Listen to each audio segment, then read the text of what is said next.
How's everybody? Y'all ready for some more of this? We got something going on here that I don't know about, so. Okay, so they really don't know anything, and I just thought it would be fun to play a game to see how well, after how many years? 23. Oh my gosh. Today. What? Happy anniversary! I thought it would be fun how well they each know each other. So they have no idea what's fixing to happen. And so they each have a card, and one side says me, and one side says him or her. So I'm going to ask them a couple of questions, and they're going to answer who would be the answer to this question. So we'll start out kind of easy. Who's the messiest? Wow, we're getting off to a good start, see?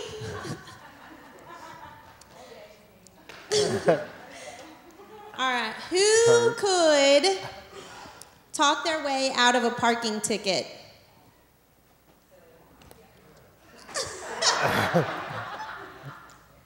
Okay, this one's gonna be great. Justice already called the answer to this one. Who is the better dancer? I just kind of bob. Who is the most embarrassing in public?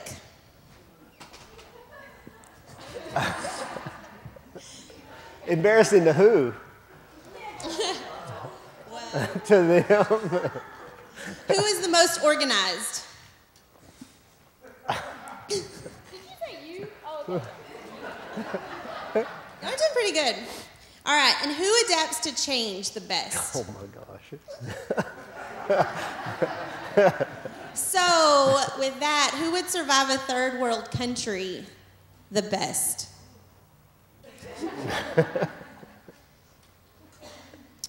Who's the best parent?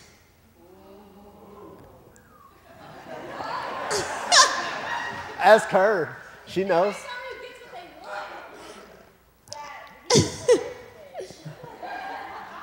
All right, who would fit best into a Disney movie?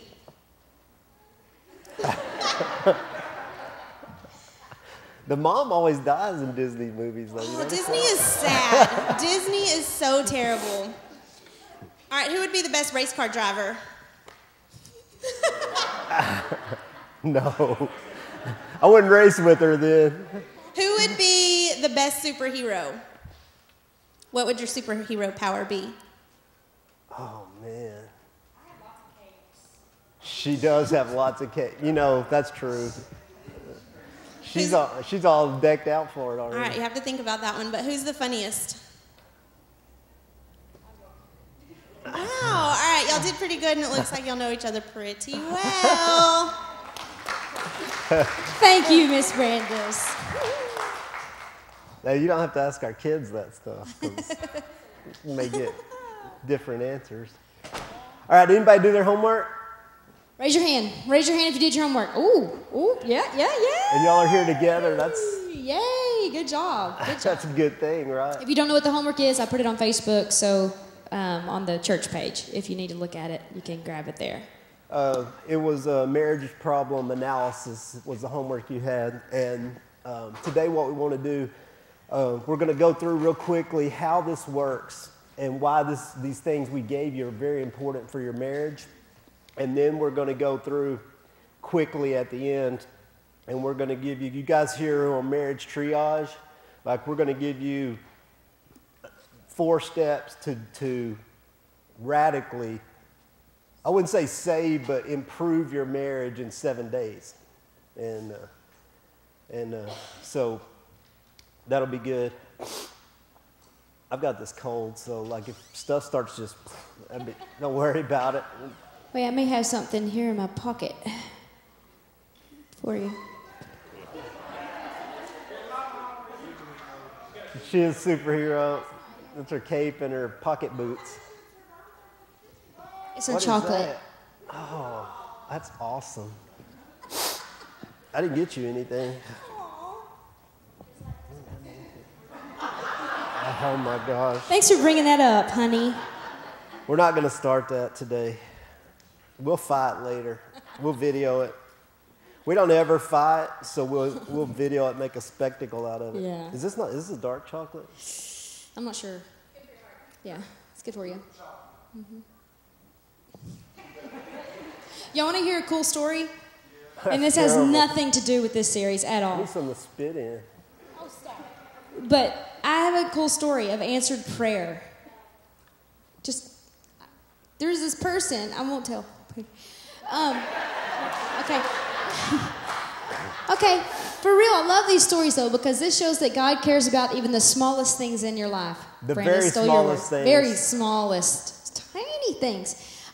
We have, I don't know if anyone else has ever had this problem, we had this small gnat problem at our house. And we have Everywhere. I mean, we had put bombs out after bombs out. That's what happens though when you live in the middle of a hayfield. You're not supposed to live in the middle of a hayfield. But we've done everything. We keep no food anywhere. I mean, we have tried to clean this up and fix this. Well, I was in my room yesterday and I was praying. I'm like, God, because I've been doing this Bible study and it's talking about prayer. And so I thought, you know what? I'm going to sit. I'm going to pray about this seemingly useless thing. God, can you show me where this gnat problem is coming from? I just asked God, show me where it's at. And immediately what comes to my head is there upstairs, there is an apple upstairs in someone's room. So I didn't say who. So I get out. Only someone lives I upstairs. go out of my bedroom and run up the stairs because I feel like I just felt this impression. God has told me there is an apple upstairs. So I go upstairs and I'm under the bed. I'm looking everywhere and I see 3 sacks of trash sitting there. But they're closed, and so I'm like, and I do this. All these gnats just come swarming out of these trash bags. I'm like, whoever's room this is, why is there trash bags up here? What is in them? Food. Could be an apple. Yeah. So God answered my prayer, told me there was an apple upstairs. Sure enough, found it. We got rid of the trash, set off more bombs yesterday, and I think that we found the problem. So isn't that cool, though, that God cares about those little things? I love it. I would have bet my life without even praying whose fault it would have been. Anyway, I just But thought I that was love cool. I her. just share. Anyway. Yes, we do. All right, here we go. All right, here's the way this thing works. And if you're here and you're not married, man, this is so important for you to know too. Here's the biggest problem with getting married is that we date the wrong people. And then we end up marrying the wrong people. And then our marriage stinks and we can't figure out why. And the reason we date the wrong people is because we don't know what we're looking for. And as we're dating and we're going through the process, then on top of that, we cover everything up. Because when you're dating, man, you cover all of your flaws, everything's covered up when you're dating. So we date in mask and we date in hidden, and then when we get married, everything starts to come out and it's like, I married Frankenstein. What happened? And so if you're here and you're not married and you're dating, man, you need to figure out who you are and who you're looking for. And you need to be as authentic and real as possible, because if somebody wouldn't like you enough to date you, then why should you trick them into marrying you? It only gets worse. Yeah. You know what I'm saying? Anybody ever done that? No, don't raise your hand. I'm serious. Anybody ever married the wrong person? No, I'm just... There would be people that would raise their hand sitting next to their wife. That would be crazy. Okay, so here's the thing. When we did our homework, we sent home these ideas about what our felt emotional needs are, what we sense and pick up as a language that somebody loves me or cares for me. Okay, and so there's a problem that we have in most marriages. Most marriages are not a problem of the people not loving each other. It's a problem of the people not receiving or speaking the same love language. And so what I mean by that is I may be telling Celia, I love you, I love you, I love you. By a certain action. By things I'm doing and the way I communicate it. And she may not be hearing it and picking it up at all. So what's happening, I'm feeling rejected and she's feeling unloved. And at the same time, she's trying to tell me she loves me. But during the miscommunication, I'm picking up nothing and she's feeling rejection. So everything is compounded. Does that make sense? Like if she's telling me she loves me, but I'm rejecting her in that, it's like a double strike against it. And so what happens is we end up not being able to communicate properly in our marriage, in our relationship. Like a real example. Like one of my love languages is gifts. And so I buy him gifts just randomly all the time, which is saying that I love you to him in my language. That's what that says to him. But he doesn't pick that up because he really could care less about gifts. So he's not picking that up. So then like a Christmas comes around or something and he forgets to get a gift because he thinks I wouldn't give a gift, which really he knows I would because I always give a gift.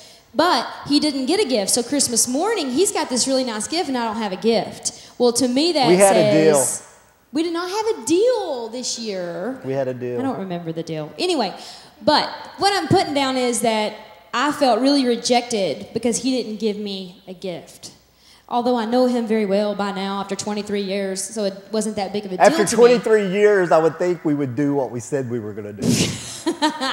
But so by now, I'm over. But I learned we don't do that. Yeah. But I know this stuff, and so I know how to overlook that stuff now. But if you don't know, then that's what's going on. It's a big deal. It's a huge deal. Yeah. Yeah. Okay, you need to get a pen out. Wow, man, my color's all messed up. I'd get in trouble for that.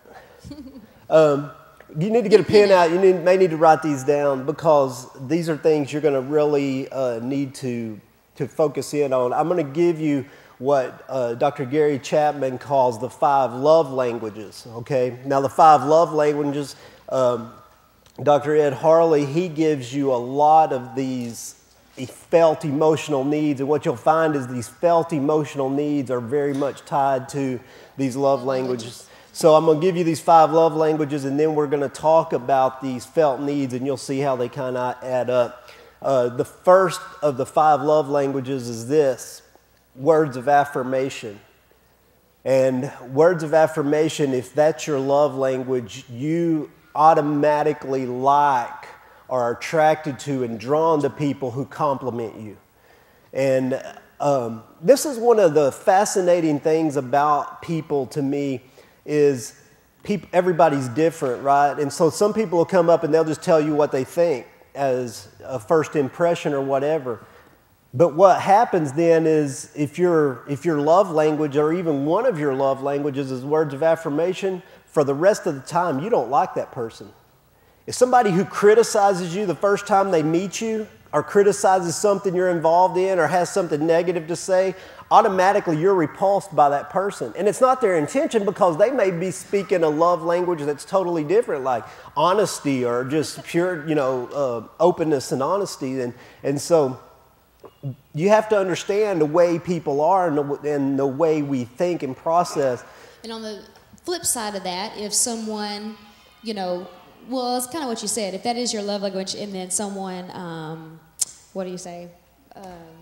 puts you down, says something that's not an affirmation, but actually puts you down, then it really hurts more than it would another person. It really hurts you. The second love language is quality time. And quality time, people who have this as one of their love languages, they love having everybody together. They spend time with people. Like if you don't want to spend time with me, you don't love me. And it's a kind of a rejection thing. And so it's not just spending time, but it's spending quality time. Like if you're talking to someone whose love language is quality time and you're texting while you're carrying on a conversation with them, it's not good. That's rejection. You're not spending quality time with them. Actually, you're devaluing them. And so the third one is gifts, which we beat to death. receiving gifts. Look, it's not shallow for your love language to be receiving gifts. Like Celia said last week, she'd be fine with a pencil. And that's what she gets from now on. So, And that's just fine. but to miss things like anniversaries, birthdays, holidays, and stuff is a bad thing. It's a devaluing of your love. The fourth one is acts of service. You look around you and you can see these in people. You see the people who are always serving you. Can I get you that? Can I do this for you? They're telling you they love you, but if that's not one of your love languages, you can be rejecting them by not being appreciative or by not allowing people to serve. A lot of time I'm like, I don't need a lot of help doing stuff. You know, I mean, you ask around. I mean, like it's like I can take care of what I need to take care of, but people try to help me all the time, and because of my personality, I reject a lot of their acts of service because I don't understand, it's not that I don't understand, it's like I don't consciously think of this as them speaking a language to me. So And think about your children, too. You'll notice these in your kids. They're always, wanting to clean with you, or they want to, draw pictures. They want to show you this, show you that. You'll see those. Yep. And the fifth one is physical touch. And you'll really see this in your kids too a lot. A lot of your kid will either be a hugger, or they always got to be touching you, or like, I can't go eat with Ella because Ella has to be right against me all the time, man. And I'm like, I just want this arm free to eat, you know. And but physical touch and that holding hands and hugs and just putting your arm on them. And both of my girls, they both are touchy, huggy people, and my wife is not. And so she rejects all of us all the time, and she hides and goes in by herself. I try to do better. When I learned all this stuff, I'll go in for a hug sometimes, and they come back out. Ooh. I'm getting better. Even Sam last night scared me last night. She saw me and Tyler. She came up behind me and gave me this big hug. I'm like, who is that? Everybody does that when Sam hugs them, though, so it's not. No, she's going to get you later. Okay, so here's the way this works. And I want to kind of tie these love languages to these ideas of these physical needs, because the reason we date, the reason we get married, the reason we have these strong supernatural bonds is because people naturally match up. We naturally are fits for each other. And here's what I was really thinking, like, think about your marriage and how you got together and how random your meeting, your attraction, all this was. But think how much stronger your marriage would be had you intentionally looked out the qualities that you are looking for, that say, I'm loved, and you find the person who is matched in those things and or is at least willing to meet you on those things. And that's the most important thing. I don't think it's that you're a perfect match. A lot of times, complete opposites attract, and I think it's stronger because I think it's something God does in us.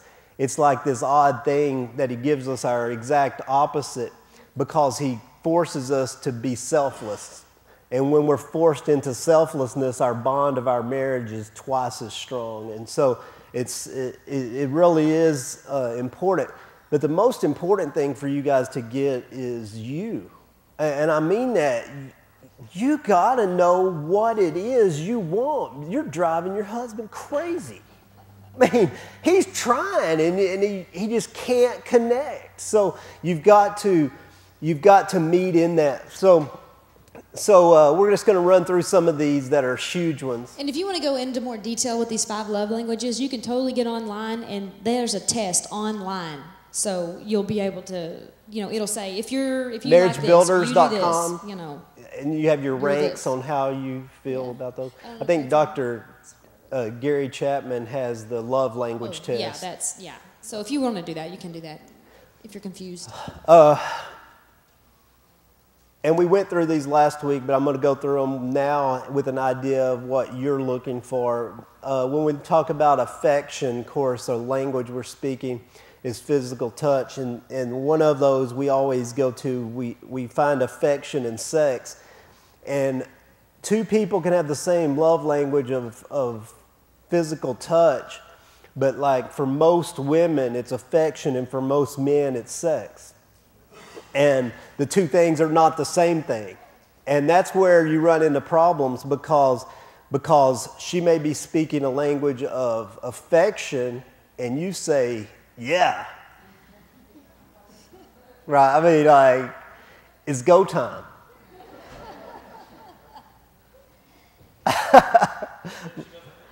That means slow time. You got to really, Yeah, and so you have to understand, and the thing about this everything in the marriage is about communication, man.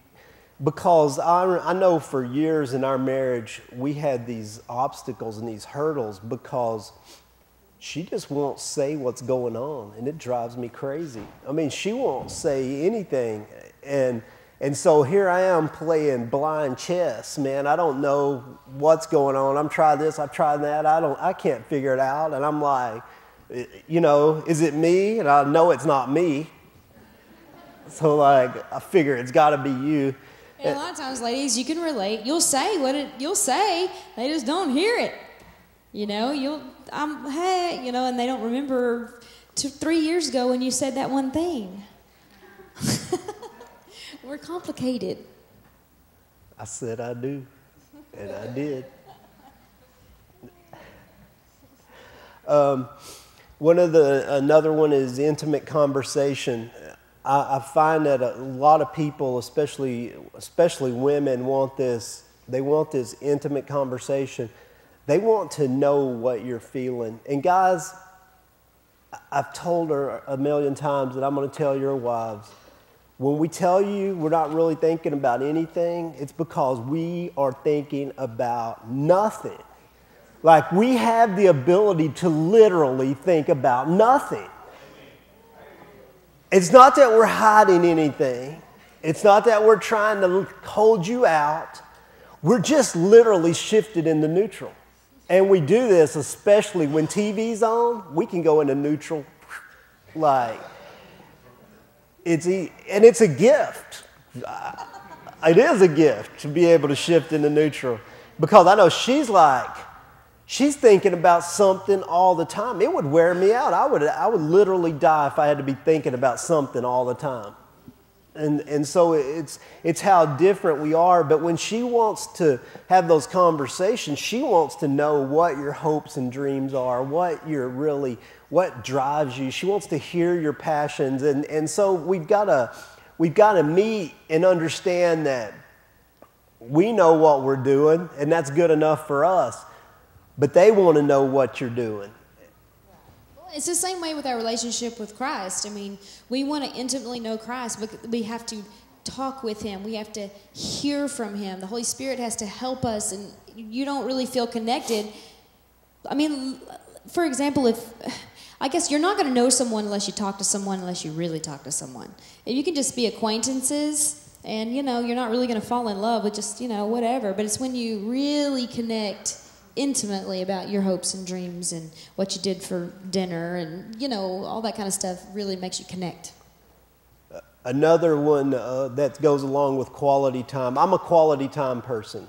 Like I want you to spend time with me, and so if you don't want to spend time with me, then you really tell me, I don't really care much about you. But I mean, as far as our relationship goes, but for a lot of people, that's where there was one on your marriage questionnaire thing last week that was called recreational companionship, and that's huge. That's a big deal of quality time. Like, I know there are certain things that people like to do, like recreationally. Like, we both like movies, We like to go to movies. We even like the same kind of movies, so that's kind of good because, you know, it stinks to go to a movie and spend $95 on something you don't even want to see. So, but hey, if you have to do it, you have to do it, right?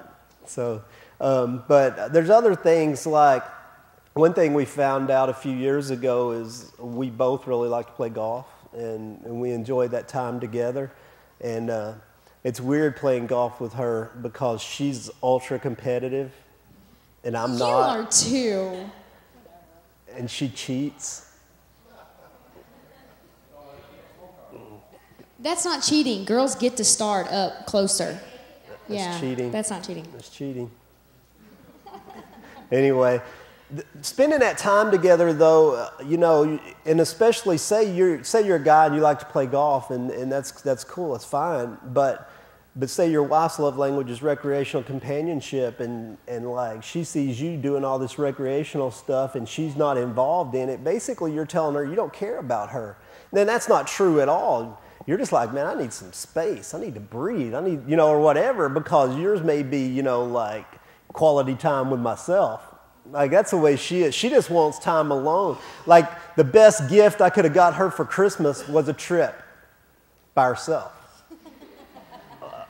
Because we had talked, what we were going to do for Christmas was we were going on a trip.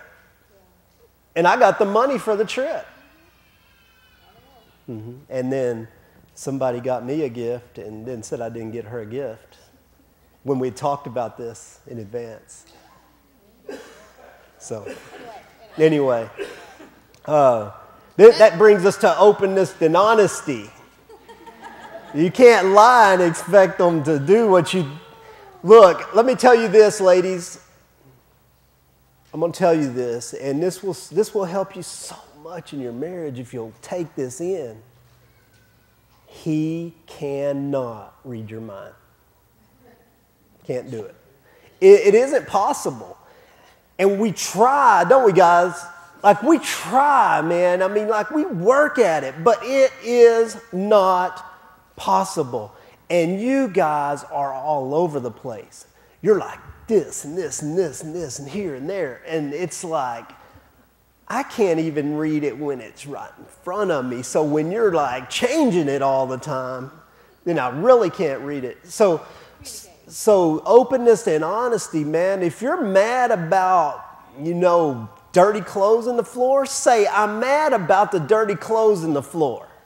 That'll help. To just give us the silent treatment or slam off on the... Yeah. We're going through the list of what we've done wrong. Like, was it think it's this or that or that? Like, we can't figure it out. So just say what you want us to do. I don't care, like, where do you want to eat? I don't care. When you really do care, that's not a right answer. Right? If you want to go eat at the Olive Garden, then say Olive Garden. Because really, we're up for anything.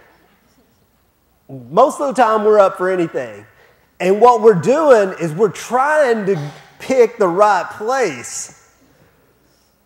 And we're like, she feeling like Mexican? I don't know, man. And so you're like, what about you know, and don't do that. Just say what you want.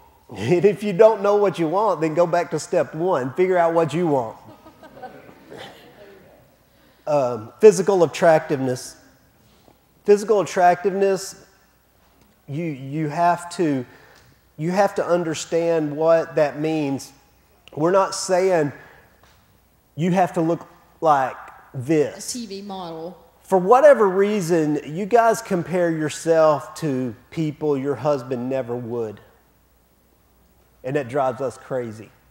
Like you will say, I don't look this, I can't do that, or I'm fat, or I'm this or that. And that's something you're putting on us that we would never say. We married you because we were attracted to you. And you guys have got to quit watching TV and quit reading whatever you're reading because it's messing your heads up. You are beautiful to your husband. Do you understand that? Like, you are beautiful to your husband. if you weren't, he wouldn't be there. Like, we get married because we're attracted, right? But then all of a sudden it's like, oh, he's just looking for this. Well, that's probably not true. Probably what happened is you were comparing yourself to something else and then just let yourself go because of whatever insecurity. And then he says, you know what? She don't even care about me. And I mean that because physical attractiveness is a love felt need, and it's a real one. And ladies, it can be as simple as putting your makeup on, you know? And if your husband tells you look fine without makeup, he's not lying to you. Now, other women, I don't know how y'all are. Y'all judgy on other people, but like your husband tells you, hey, guys, how many times, I mean, it's rare like when I can tell if she's got makeup on or not, right? Like, I mean, I'm sitting there going, that took like 45 minutes, and I don't see any difference. We knew a couple one time that this was important to one of them, and it was as simple as, you know, you used to actually like get ready, like put on nice, you know, jeans instead of sweatpants. And I hate sweatpants. Oh my God. And I hate them. Anyway, and you used to just get up and put get your dressed, makeup on and pull your hair or whatever. Now you know what else I don't like? nothing. I don't like wearing pajamas to Walmart. Y'all don't wear pajamas to Walmart. That bugs me. Anyway, yeah, he's got this sweatpants issue. I don't know. They're comfortable, okay? Mm-hmm. That's why we got married, for comfort. Next. What else is on there? Financial support. Now, this is one of ours, and I'll show you how this works. This is a minefield in our marriage because her primary, this is without doubt her primary need, and that's that she knows everything's taken care of. Okay, it's not that you have to make a lot of money. This is not greed, and it's not about how much money you got. This is that I know the bills are paid. I know that we have what we need. I know my kids are going to be taken care of. I know, you know, these things are going on, and I know you're not just blowing money we don't have on things you want that we haven't even talked about, and that's a big deal. But at the same time, then, she also has a need of gifts. And so it is a minefield because it's spending money that can get in the way of a need. And it's like, so how much should I spend on a gift to do this? And then, because I don't know what to do. Again, like, is this too much to spend without getting in trouble? And I don't want to credit this account and debit this one. You know what I mean? That's like transferring funds and thinking you're rich. It don't work. It's like, so those are things. It is. You got to communicate, man. And it's another one of hers is she loves to be surprised. She loves surprises. And so you can't spend any money. You got to get her a gift, and it's got to be a surprise. So you can't tell her how much you're going to spend on a gift. So you're like, just close your eyes and go for it because you don't know what you're doing, man. It's a minefield.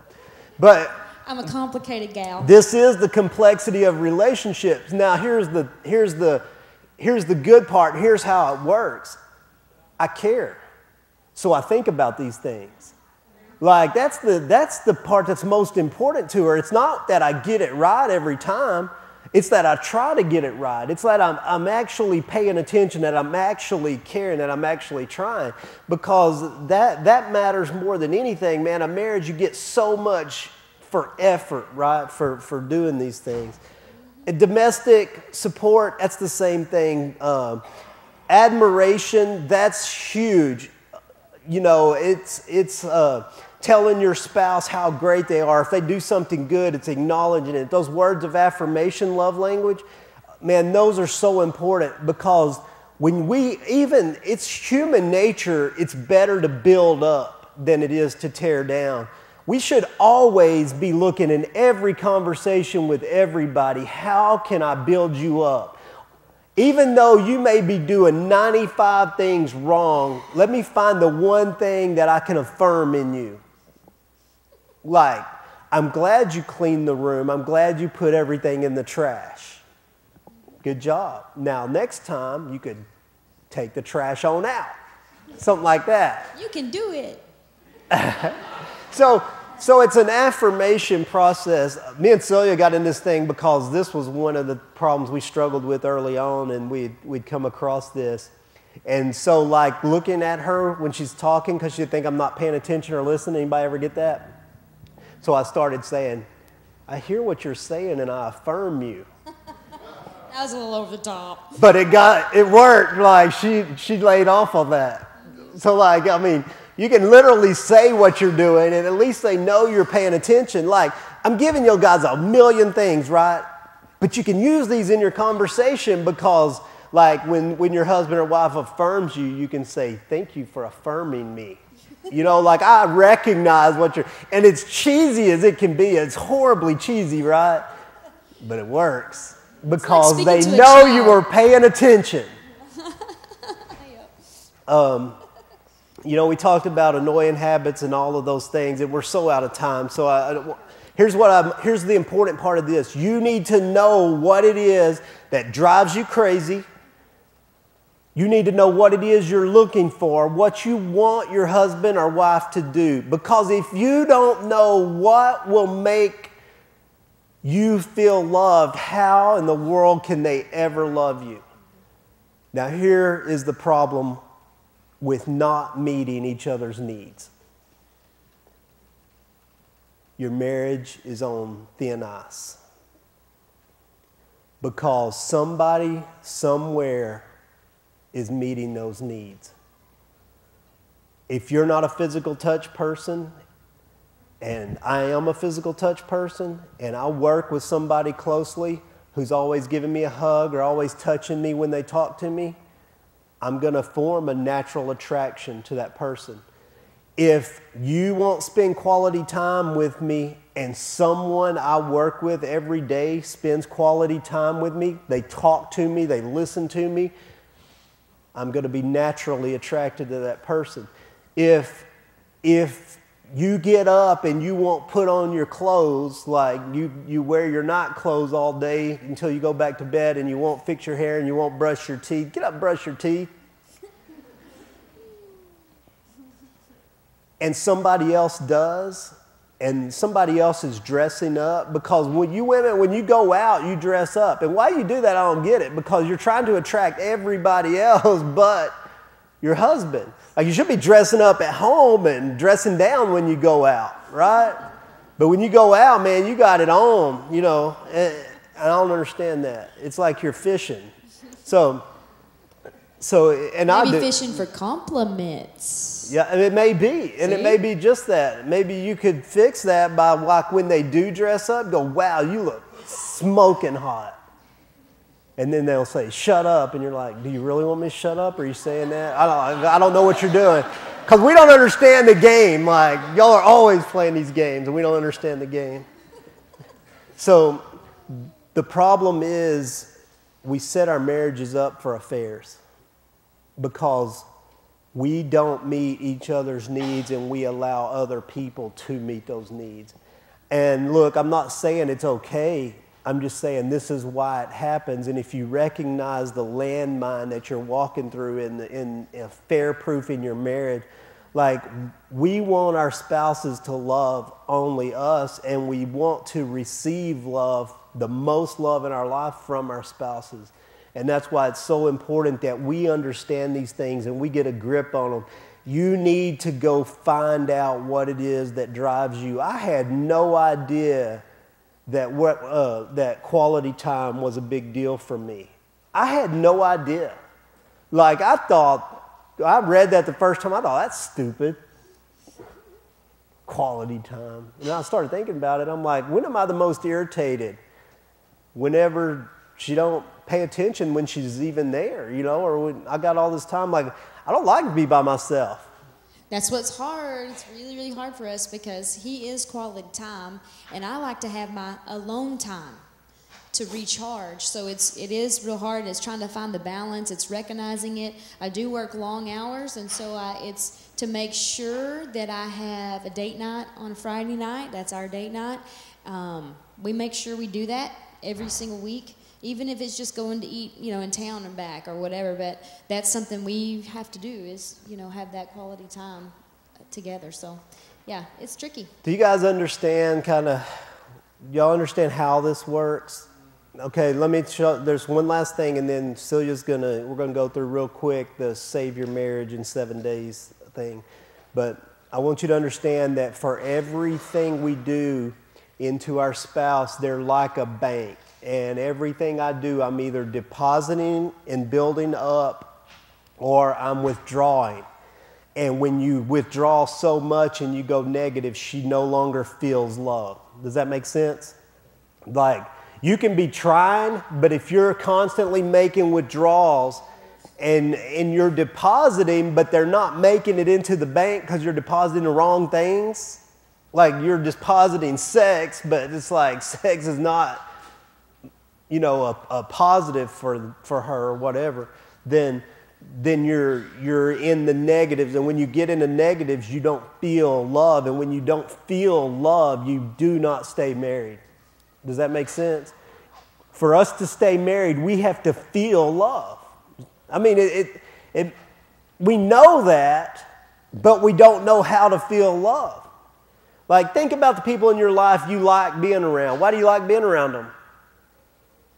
Because they do the things that make you feel the best.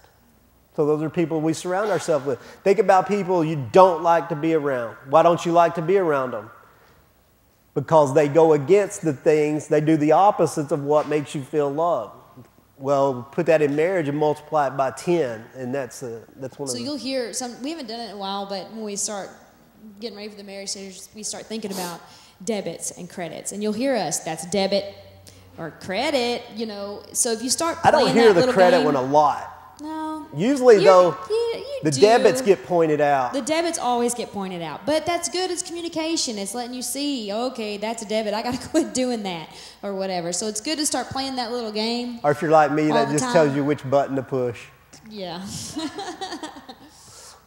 anyway, okay. That's a good short game. All right, I want to do this real quick because I think there's a lot of you guys that need this. 7-day challenge right here for 7 days. Get your pens. You're going to write this down. Got 7 days. There's 4 things. Look, I'm going to tell you, if you'll do this, your marriage will change in 7 days. It just will. I'll let you say the first one. Have sex every day for 7 days. Okay, write it down. I know all you guys are like, woo! Somebody got a big black highlighter writing it down. Yeah. So that's number 1. Listen, there's a book, though. There's a book called How to Do This. No, I'm just kidding. There's a book called Sexperiment. It's by Ed and Lisa Young. Best book ever. Guys, it's good. It's extremely good, but it's not just what you think it is. And listen, this is important too. I don't want to get too deep into this, but there is such a thing as sexual aversion. Guys, a lot of guys have never heard of this. If you've never heard of this, you need to go look on the marriagebuilders.com. There's a whole section. A lot of you ladies may have never heard of it, but you may be suffering from it. And what happens is you try to meet your husband's needs, but every time you come together sexually, it causes up to a point of hatred and to a point where you despise to be touched and you don't want anything to do with it. And it's very, very unhealthy for a marriage. Sex is, you can stay married. Look, you're not going to stay married if you don't have sex. I'll just tell you that. If you don't get your sex life worked out, your marriage will not work. Yeah, it's very rare. It's godly. It's a godly thing. The world has perverted it so much, but it's a godly thing. It's It's supposed to be there. Really, it's one of the only things that lets us know true intimacy, where you're just it's really the way God describes his relationship with his people. You read Song of Solomon, read through the Psalms, read through the whole Testament. He calls the children of Israel, he says you're sleeping with whores. He's like, you're cheating on me, but he likens it into a sexual way. And it's because we're meant with our spouses for that kind of intimacy, to understand God. And so if you're suffering right now from sexual aversion, if I say sex and it makes you uncomfortable, if your husband touches you and it repulses you, and I know it sounds weird, but if that's what's going on, you need to get some help, because your marriage is in trouble. It's a real thing. So. And your husband knows when it repulses you. Even if you go through it, like, he knows, and you've got to do something about it. It'll kill you. It'll kill your marriage. And it's a sickness. It's something you can be healed from, and you can recover from it. And there's ways to do it. So it's very treatable and it's very curable. But you have to acknowledge it, and you have to work on it. But it's like any other problem we have in our life. It's the one thing we despise, so we want to stay as far away from it as we can. So even to go look it up and find out what it is and what to do about it repulses you, because it's just the thought. And man, it's that important. So anyway, Number 2, have sex every day. Okay. Number 2, pray together every night. That's weird. That's weird. It is. I'm telling you, that's going to be the most awkward thing for most of Awkward. it. It is the absolute weirdest thing I've It ever is done weird. in my life. But you need to pray together. You need to pray out loud when you do it. Okay? You know what? Trust me. I never understood this, but she thinks that's the most sexy thing I've ever done. It is. See, I love it. It is. It And really I was walking is. around without my shirt on, and all I had to do was pray. All you had to do was just pray. Yeah, it really Maybe that's what is. she's praying for. Like, don't do that again. Oh, it really is. You guys, just try it. I know, look, you're both going to be like, oh, this is so weird. I don't know what to say. I don't even know how to pray. I don't know. Just do it anyway, okay? Just trust me. Just do it. 7 days to do that, okay? Number 3, gets weird, say man. nothing negative. That's hard. 7 days. 7 days. Nothing negative. Get positive, man. If you don't know how to get positive, come see Scott Hernandez. He's the Yeah. most positive And Brian person Baker, I've he ever is been too, around. He'll teach you how to be positive, It man. says in here, for 1 solid week, you're not allowed to say anything negative or demanding. If you don't have something positive to say, don't say it. This could be the quietest week of your life. It might be. Get out of the habit of negativity and nagging. When you slip up on this one, your spouse is allowed to call you out, and you've got to immediately apologize and follow up with saying 3 kind things about your spouse. Ooh, yeah.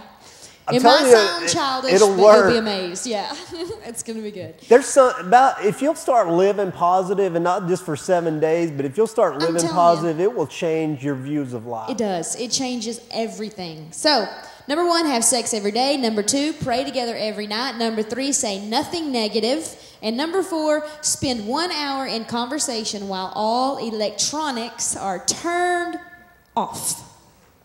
1 hour. That is a long time. Like, you think, oh, an hour? It Dude. may be at night when you go to bed. I know a lot of people turn the TV on. We'll turn it off and just have some talk time, okay? For an hour. It's a long time. It's Hey, you forever, need triage man. right here. Triage, okay? If you need it, you need it. So talk about I your day, your bet hopes, if your your marriage is in real dreams. trouble, I guarantee you it's been years since you've talked for an hour. That's true. That's true. And I don't mean fighting for an hour, because you can't break number 3 either. You got to talk for an hour without Positive, being definitely. negative. Yeah. That's This is an gonna be fun. That's an I can't wait to eternity, hear. man. We may And call you out next you've week, got okay? to do this, man. Yeah. You have to do this. I challenge you to do this. This room will be different next weekend if you do this. I want to hear if you do this. I want to know about it. We don't wanna know about you your may be sex, up here though. next weekend. Well, keep not number 1. that to yourself. We'll hear about 3, 4, and 2 and 3 and 4. Yeah, really. Anyway. Unless one was real. No, this. No. Really? No. He doesn't know when to just. No. Yeah, exactly. That was for you. All right, so that's your 7-day challenge. If you're like, I don't know all the things, this is on Dave Willis. Dave Willis, Willis. Just look up, like, I think I did 7-day challenge or 4 ways to change your marriage in a week, something like that's what I searched, and wow, I was like, this is awesome. This is gonna be good. All right, you guys got something to work else? on? Everybody Lots of good? stuff to do. Like, is it helpful? Love languages, all this All stuff. right, they handed out things. If you didn't get one, there should be some things. If you've got marriage type questions, fill them out, because we may not be covering something that you really need to know about. We're not gonna. They're all anonymous. We're not gonna put anonymous. unless it's real cool, and then we'll just call you up here and have you talk about it. No, we won't do that. We might. We won't. Unless it's Scott. And let's see, next week, what's going on next week? Oh yeah, don't forget to do your Remind 101. If you want reminders of what's going on around here, text 81010. The message should be at Driven Life, and then you'll get little reminders about certain things from us too. So we're bringing pencils throughout the month of February to fill the backpack. Whoop whoop for Life Fest. What else we got? Tuesday's prayer, Wednesday youth. Oh, come and see, February 22nd. Yes, come and see. We're gonna have lunch here. So all you guys who have been asking, like, how do I join, or I'd like to be part of this, or I don't know if I want to be part of this or not. I got questions. We're having come and see, and you can come and like see if you want to be part. We'll tell you kind of why we do what we do and how it works, and like lunch is free, childcare is provided, so it'll be on February 22nd. Just come here, it'd be great. Tell you all about baptism and and all the kind of things too. No midweek this coming week at all. No youth. No Bible study, no nothing. We're at a conference this week. All of us are. So. Oh yeah. Yeah. Yeah, we are. Oh, y'all stand up with me. I don't feel so weird. I want to pray for us before we leave out of here today.